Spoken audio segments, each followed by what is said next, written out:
అధికారంలోకి వస్తే ఏడాదికి 2.5 లక్షల నౌకర్లు ఇస్తాం, జాబ్ క్యాలెండర్లు ఇస్తాం, ఇట్లా చేస్తాం అట్లా చేస్తామని మన రేవంత్ సర్కార్ ఎన్నెన్నో ముచ్చట్లు చెప్పే కదా. అధికారంలోకి వచ్చి 2.5 ఏళ్ళైంది. ఇప్పుడు ఏమైంది? ఎన్ని నౌకర్లు వచ్చినాయి?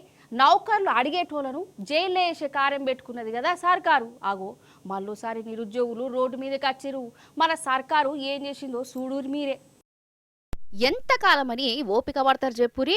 ఓట్లప్పుడేమో నిరుద్యోగుల కాడికి పోయిర్రు ఈ షెయి పార్టీ లీడర్లు. షెయి పార్టీ అత్తే మీకు మస్తు నౌకర్లని బొచ్చడు ముచ్చట్టు చెప్పిర్రు. ఇప్పుడేమా నిలువుతా మోసపోయారా లేదా? ఎన్నో మాటల రోడ్ల మీద కచ్చిర్రు. ఆయన సర్కారు వాళ్ళ మీద లాఠీచార్జీ చేసింది. ఇప్పుడు మల్లో మల్కై సర్కార్ మీద మరలబడుతున్న నిరుద్యోగులు మిలీనియన్ మార్చ్ను ఆదర్శంగా తీసుకొని నిరుద్యోగుల మార్చ్ పెట్టుకున్నారు. హైదరాబాద్ దిల్సుఖ్ నగర్ల పుస్తకాలతోని రోడ్ల మీద కచ్చిర్రు.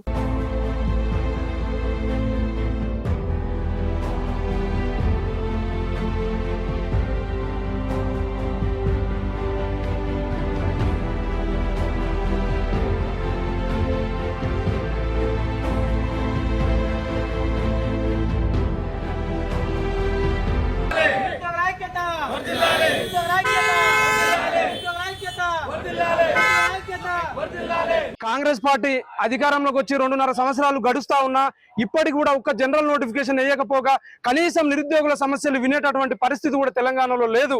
ఎందుకంటే ఆ రోజు రాహుల్ గాంధీ గారు ఎలక్షన్ కాలం ముందు మా దగ్గరకు వచ్చి మా భుజాల మీద చేసినటువంటి రాహుల్ గాంధీ గారు 14 మంది నిరుద్యోగులు చనిపోయారు, నేను నమ్మి ఓట్లేసారు కదా, వాళ్ళని పరామర్శించకుండా పొలిటికల్ కాంగ్రెస్ పార్టీకి సంబంధించిన వ్యవహారాల మా నిరసన ప్రభుత్వం దృష్టికి పోతాయేమన్న ఉద్దేశంతో మిలియన్ మార్చ్ తెచ్చుకున్న వాళ్ళు పిలుపునిస్తే హైదరాబాద్ ఉన్నటువంటి పోలీసులు అందరూ నిరుద్యోగులనే చూపెట్టుకుని ఉన్నారు. ఇళ్లకు రూమ్లకు హాస్టల్కి వచ్చి డోర్లు కొట్టి అరెస్ట్ చేసి నిర్బంధించి అణిచివేస్తున్నది కాంగ్రెస్ గవర్నమెంట్. ఇప్పుడు జరిగే అసెంబ్లీ సమావేశాల్లో కూడా ఓన్లీ నిరుద్యోగుల అంశం మాత్రమే మాట్లాడాలి. శ్వేతపత్రం రిలీజ్ చేసి మీరు ఉద్యోగాలు ఎప్పుడు ఇస్తారు అని చెప్పి ఒక హామీ ఇవ్వాలి. లేదంటే అసెంబ్లీ సమావేశాల తర్వాత ఖచ్చితంగా వాళ్ళ ఇళ్లని ముట్టడిస్తామని చెప్పి చిక్కడపల్లి జేఏసీగా పిలుపునిస్తాం. అయితే ఇట్లా నిరసన చేస్తుంటే కూడా మన సర్కారు ఓర్వలేదోల్లా ఈ మార్చ్ నడవకుండా ఎక్కడోళ్ళని అక్కడ అరెస్ట్ చేసిరు, బయటికి వెళ్లకుండా చేసిరు. రోడ్డు మీదకి వచ్చి బాధలు చెప్పుకుంటున్న నిరుద్యోగులను పోలీసులు గొర్ర గుంజుకపోయారు. ఆడవిల్లలని కూడా చూడలేదోల్లా బాల్మీటికి వ్యాన్లలో ఎక్కించుకున్నారు.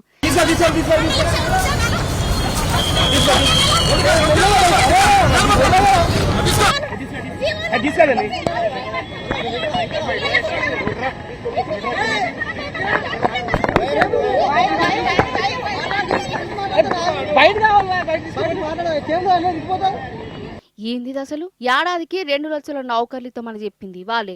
స్వయాన రాహుల్ గాంధీ సారే అశోక్ నగర్ కు పోయి మాట ముచ్చట నౌకర్లు ఇచ్చే జిమ్మెదారి మాదే అని చెప్పింది వాళ్ళే. ఇంతకాలమైన నౌకర్లు ఇవ్వకుంటే ఇచ్చిన మాట ఏమైనా అడిగినందుకు నిరుద్యోగులను గిట్ల పోలీసులతోని కొట్టించుడు, కేసులు పెట్టుడు, అరెస్టులు చేసుడు, గిదెక్కడి ప్రజాపాలన? గిదేమిందిరా మహారాజం? గిట్లనే గర్మైతురు నిరుద్యోగులు.